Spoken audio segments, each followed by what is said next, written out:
غنحترموا اي فرقه وغنحترموا اي فرقه من دابا. المنتخب الأخير من المستوى الأول هو المنتخب المغربي.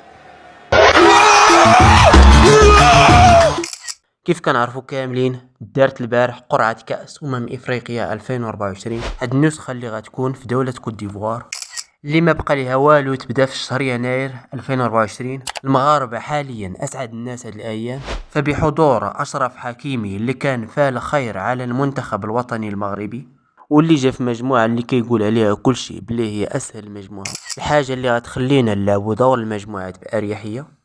فتخيل معايا في اللحظة ديال الإعلان حكيمي بقى غير كيضحك. إذا منتخب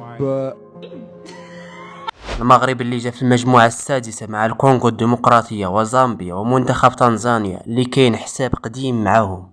اختار الطوسي معسكر الخمس نجوم بدبي استعدادا لمباراة ستلعب بالأدغال، وقلنا الطوسي ومن معه أعلم. استدعى من لاعبي البطولة العدد الأكبر وأبعد من أبعد، وقلنا الطوسي ومن معه أعلم. تلقينا الهدف تلو الهدف، ومن لطفنا قلنا الطوسي ومن معه أعلم. لماذا أبعد بن عطية؟ قيل للإصابة. ولماذا كان أساسيا بناديه أودينيزي نهاية الأسبوع؟ الطوسي ومن معه أعلم. الهزيمة أمام تنزانيا تاريخية بكل المقاييس، فخلالها أدركنا أننا أمام جيل جديد من الأسود نسي لغة الغاب وأصبح أليفا بقدر يمكن معه أن يصير لعبة للصغار. ملخص الكلام: سيمضي الوقت سريعا، الطوسي ومن معه أعلم. والله.